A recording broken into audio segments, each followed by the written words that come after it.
kita punya DX. DX seperti biasa adalah jumlah orang yang meninggal. Pengalinya adalah 1 dikalikan dengan mortality-nya ya.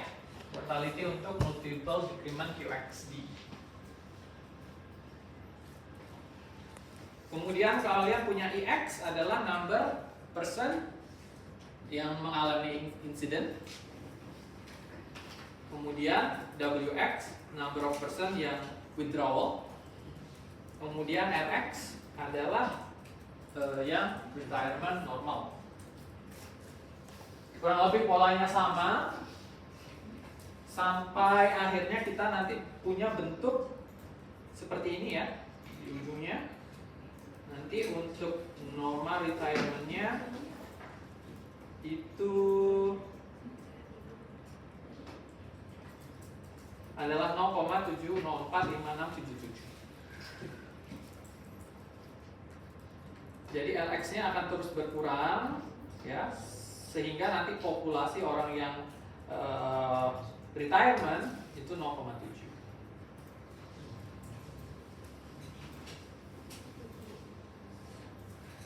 Nah, setelah mendapatkan itu, berarti kita lihat ke definisi retirement benefit-nya. Ya, kalau kita lihat di sini, probability of life-nya dalam hal ini adalah 0, karena ini kan produk dana pensiun ya, ingat ini dana pensiun. Jadi kita lihat nilainya dalam probability of life itu nilainya akan sama dengan nilai RX ya. 0 sampai 0,7 di akhir. Jadi semuanya 0, terakhirnya itu 0,7.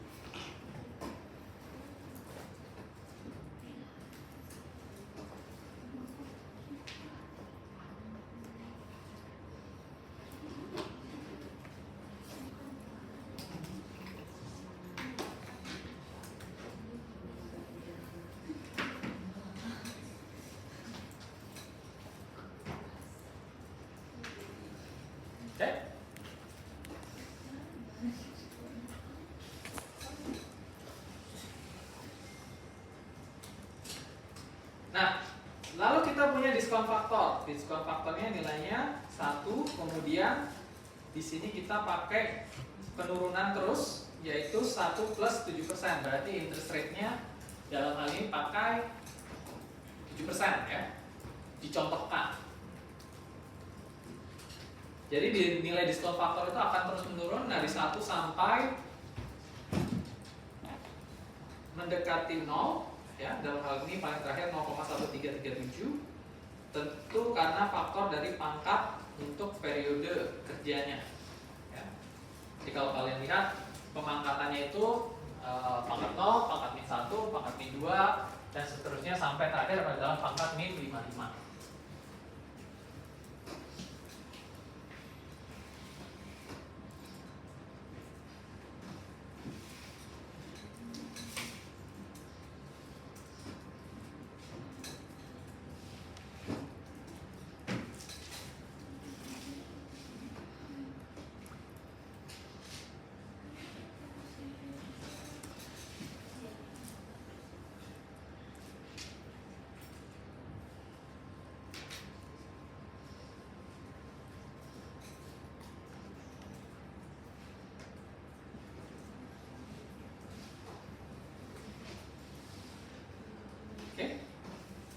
Kemudian benefit factor.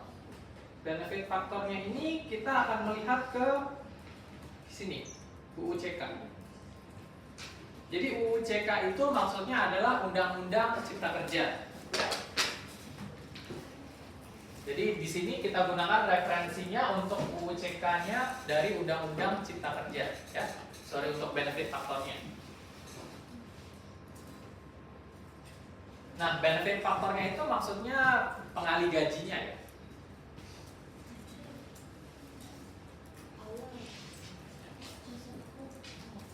Jadi kayak kamu baru kerja nih, langsung pensiun, gitu kan? Saya usianya 64 gitu kan? Usianya 54, tahun depan udah pensiun gitu. Jadi manfaat pengali gajinya berapa? Hanya 175. Dan seterusnya. Terus ada manfaat meninggal dunia, cacat, ada manfaat mengundurkan diri ya. Di sini diambilkan tabelnya dari UU-CK. Tabel ini juga digunakan dalam perhitungan PSAK 24 berdasarkan Undang-Undang Cipta Kerja.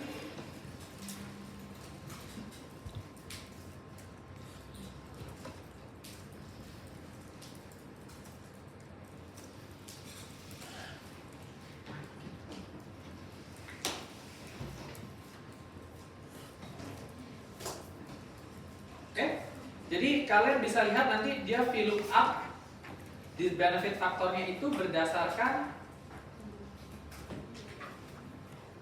yang di UU-CK ya. Tapi yang dilihat di sini benefit faktornya itu yang diambil hanya yang pensiun normal ya.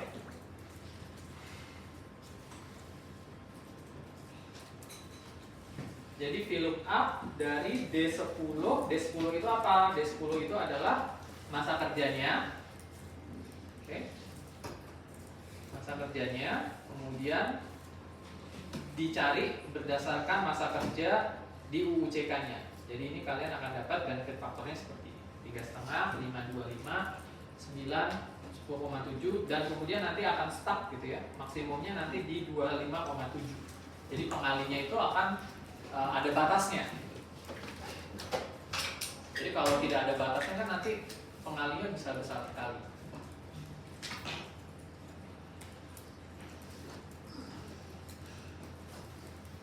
Jadi semakin lama kalian di suatu perusahaan, maka mengikuti program dana pensiun, maka nanti semakin lama juga, semakin besar juga benefit pengalinya. Nah, bagaimana untuk future benefitnya? Future benefitnya adalah, kalian bisa lihat di sini, itu adalah gaji kalian dikalikan dengan benefit.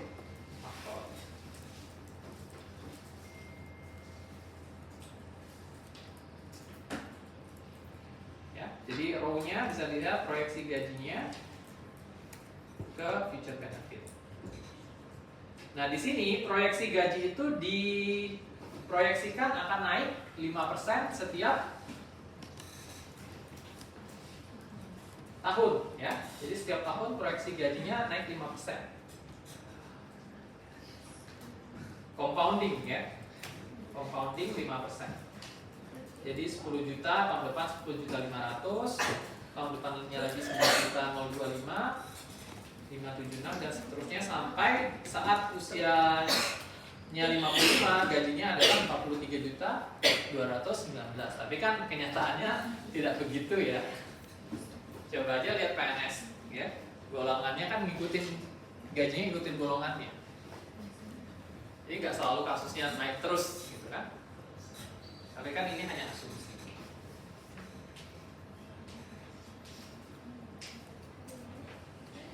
Terus future benefitnya bisa didapatkan dari sana.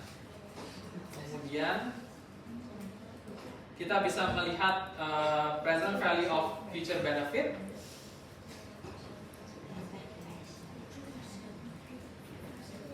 Ya, nanti dana yang disiapkan itu sebesar 103 juta present value benefitnya di usia pensiunnya ya. Jadi PCFB-nya itu adalah 103 juta manfaatnya.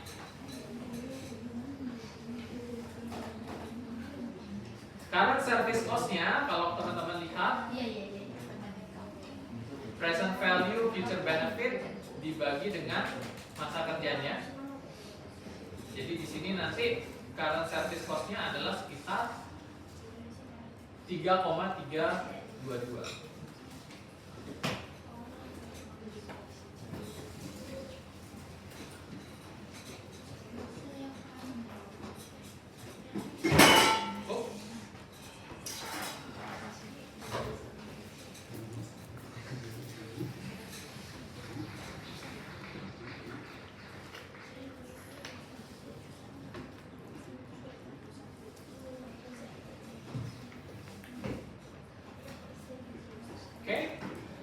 Terus kita punya mortality rates, ya.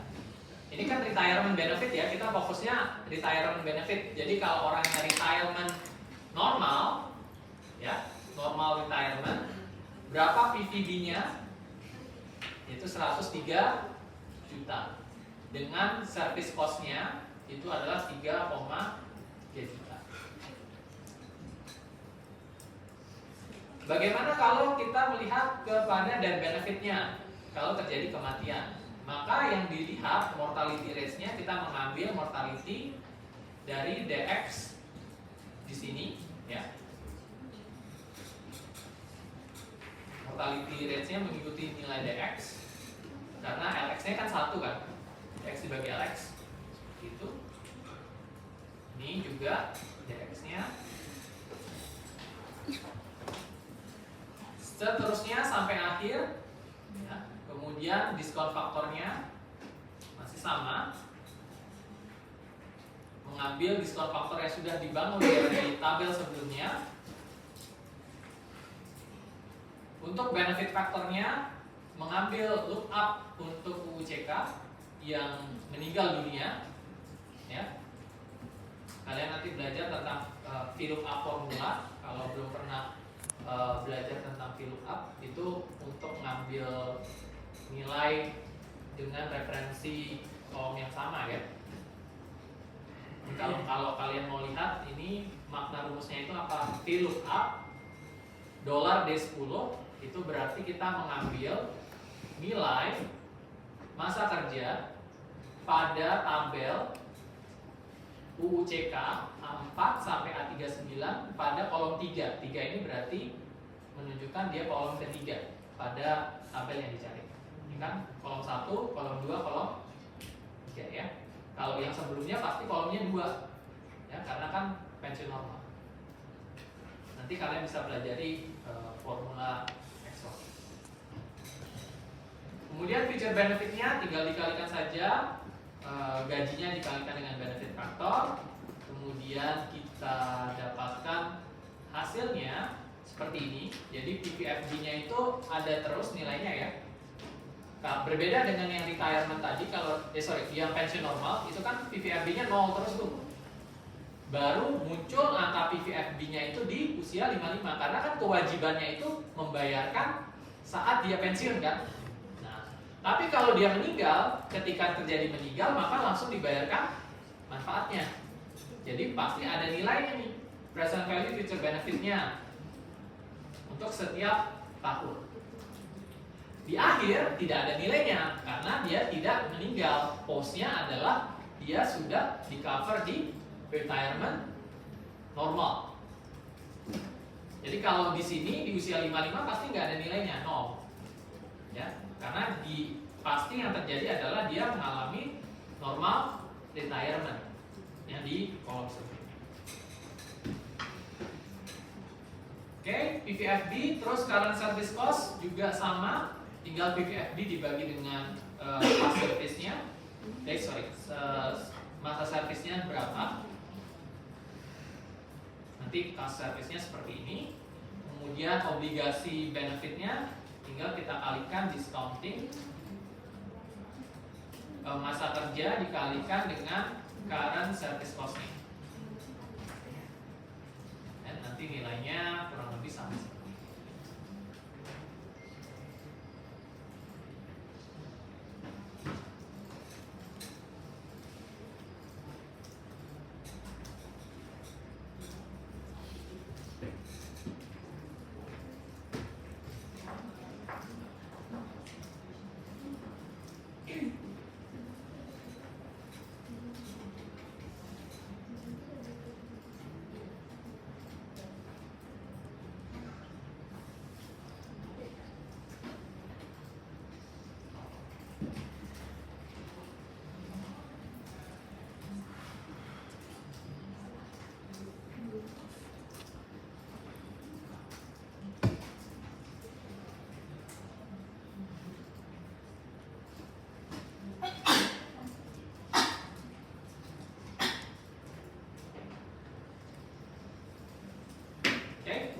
Kemudian ada disability benefit. Nah, kalau kita lihat di sini disability benefit berarti merefer kepada benefit untuk disable yang ada di sini, cacat ya. Lalu ada discount factor, benefit factor, future benefit dan lain-lain. Di mana kita punya PPFB seperti biasa prosesnya sama ya. Kurang lebih seperti itu dengan nilai PPFB yang akan semakin besar dan 0 ketika dia dikatakan normal. Terakhir ada resign benefit ya, resign benefit juga sama menggunakan discount factor dan benefit factor, tapi di sini bisa kita lihat resign benefitnya nilainya akan mengundurkan diri, nilainya di sini 0 ya, 0 terus sehingga tidak ada nilai future benefit dan lain-lainnya.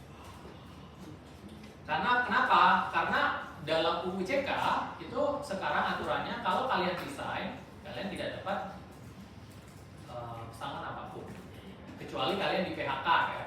Kalau PHK dapat, tapi kalau resign ya, tidak dapat. Ya. Itu dalam undang-undang cipta kerjanya sekarang. Makanya itu orang kenapa protes dulu tentang undang-undang cipta kerja itu ya karena salah satunya bagian ini dan pengalih benefitnya tadi dia lebih turun daripada yang sebelumnya ya. Jadi itu kenapa banyak orang protes.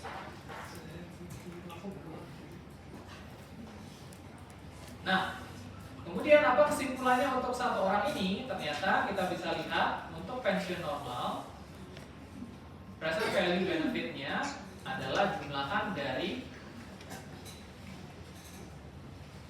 kalau kita lihat PV dari AA10 sampai AA yang ini ya, bagian sini. Yang kita lihat tuh bagian PV-nya ya, PV obligasinya. Kemudian meninggal, cacat dan resign 0, maka totalnya adalah 3,729.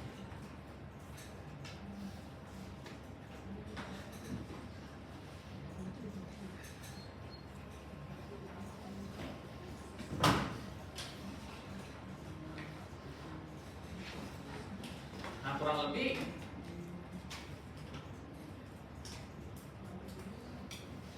model sederhananya ya untuk perhitungan satu orang, ini kan satu orang ya, satu pekerja ya, data satu pekerja dengan usia masuknya 25, usia pensiunnya di usia 55, dengan proyeksi gajinya awalnya itu 10 juta, maka PV benefit obligasinya atau normal cost-nya nanti sekitar 3,7.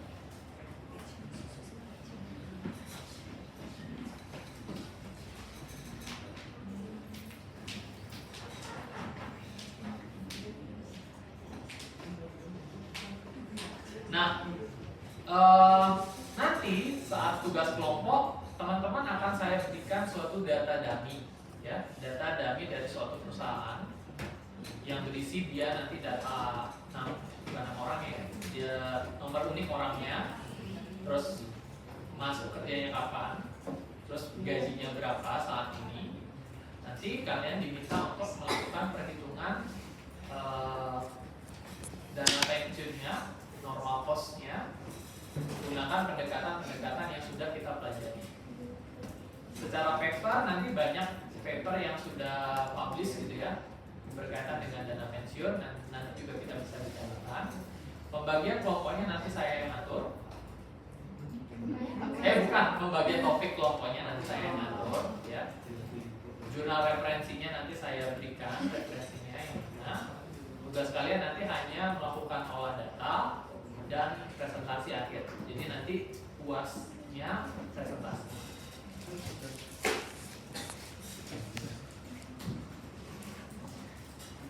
Oke. Sementara ini yang bisa disampaikan, model ini adalah pendekatannya PUC ya, Projected Unit Cost. Kurang lebih ini simple untuk satu data sampel saja. Nah, yang lainnya nanti kita akan lakukan simulasi lebih banyak minggu depan saya akan contohkan dengan satu metode ya. Nanti bisa juga kalian telaah untuk metode yang lain. Oke, dari saya untuk hari ini.